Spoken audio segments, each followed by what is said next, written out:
इसको अगर हम डिवाइड करने की कोशिश करें तो शुरू से देखेंगे तो दो तरह की अलग अलग ट्रेडिशंस ऑफ वर्शिप देखने को मिलती हैं, जिन्हें हम दो आइडियोलॉजीज कह सकते हैं जो एक दूसरे के पैरेलल हैं, या दो विचारधारा कह सकते हैं। जितनी सिविलाइजेशंस वाइप आउट हो चुके हैं जिनकी हम डिस्कशन कर रहे थे, प्लस जो हमारी बची हुई है जिसे हम वैदिक सिविलाइजेशन बोलते हैं, इसे मैंने एक कैटेगरी में रखा है क्योंकि वो नेचर की रिस्पेक्ट करते थे, इसलिए मैंने उनको नेचुरल या प्राकृतिक के नाम से प्रेजेंट किया यहाँ पे। और इनका हम कंपैरिजन या पूर्व पक्ष करने वाले हैं जिसे हम पैगंबरवादी बोलते हैं। पैगंबरवाद वर्ड पैगंबर से आ रहा है, पैगंबर वर्ड पैगाम से आ रहा है कि प्रॉफिट है या पैगंबर है जिसे कोई भी जो क्रिएटर है, जो गॉड है या अल्लाह है, अगर वो है तो मैसेजेस देता है। वो मैसेजेस वो सबको नहीं देता, किसी एक को चूज कर लेता है कि वो उसका पैगंबर है या उसका प्रॉफिट है, और फिर वो जो प्रॉफिट या पैगंबर है उन मैसेजेस को आगे आम लोगों तक पहुंचाता है। तो जो गॉड है या अल्लाह है उसने ये वाला प्रोसेस चूज किया है अपनी इंफॉर्मेशन कम्युनिकेट करने के लिए, और इसे हम पैगंबरवाद के नाम से आज जानते हैं। सबसे पहला जो एस्पेक्ट है पैगंबरवाद का, वो पूरी की पूरी ह्यूमैनिटी को दो कैटेगरीज में डिवाइड करता है। वो उनकी टर्मिनोलॉजी अलग हो सकती है लेकिन पूरी ह्यूमैनिटी को डिवाइड जरूर करता है। ये वैसे तो हर आइडियोलॉजी में आता है, क्योंकि कोई भी विचारधारा आप लेंगे तो उसमें अच्छे की और बुरे की कंसेप्ट हमेशा प्रेजेंट होती है।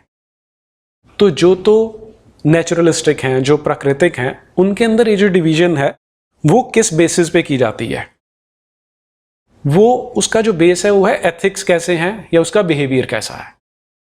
इसका सबसे कॉमन जो एग्जांपल आप ले सकते हैं वो है राम और रावण का। राम और रावण एक ही भगवान की पूजा करते हैं, दोनों शिव के भक्त हैं।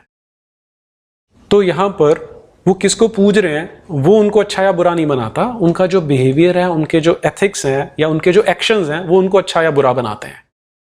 जो पैगंबरवाद है उसके अंदर जो ये कैटेगराइजेशन है वो थोड़ी सी अलग है।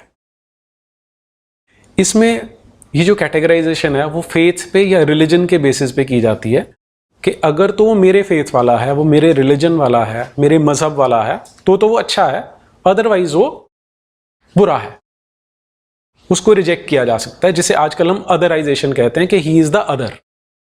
अब ये अदर वाली कॉन्सेप्ट जो प्राकृतिक रिलीजन है उनके अंदर नहीं है, कि वो किस लिए बुरा है कि वो एक घर में पैदा हो गया या एक रिलीजन में पैदा हो गया, इसलिए बुरा नहीं माना जाता as far as natural thought process is concerned.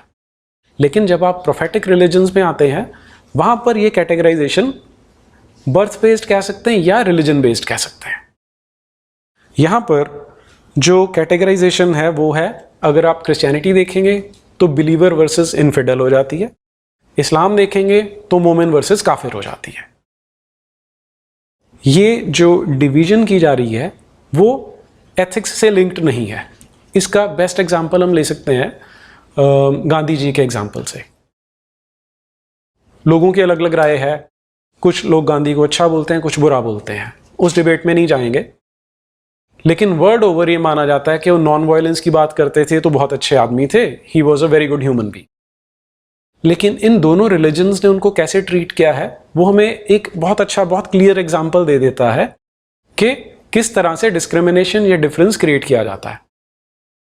2012 में एक चर्च है अमेरिका में, यहां पर भी उसके लोग प्रेजेंट हैं, the church of Jesus and the latter Day Saints, जिसे शॉर्ट में मॉर्मोन्स भी कहा जाता है। उन्होंने 2012 में महात्मा गांधी को बैप्टाइज किया। बैप्टाइज करने का मतलब है कि उनको क्रिश्चियन बनाया, क्रिश्चियनिटी में कन्वर्ट किया इन एब्सेंशिया, उनके मरने के बाद।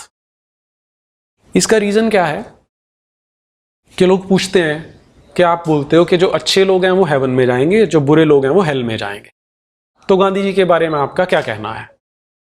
तो जनरली जो क्रिश्चियंस हैं वो एक कॉर्नर में फंस जाते थे कि हम इसका क्या आंसर दें, क्योंकि अकॉर्डिंग टू देयर जो उनकी क्लासिफिकेशन है उसके अकॉर्डिंग जो क्रिश्चियन नहीं है, जिसने क्राइस्ट को एक्सेप्ट नहीं किया एज हिज और हर सेवियर, वो जितना मर्जी अच्छा हो, उसके कर्म जितने मर्जी अच्छे हों, वो हेवन में नहीं जा सकता, वो सिर्फ हेल में जा सकता है। तो गांधी जी को उन्होंने बचाना था, इसलिए उनको बैप्टाइज किया गया।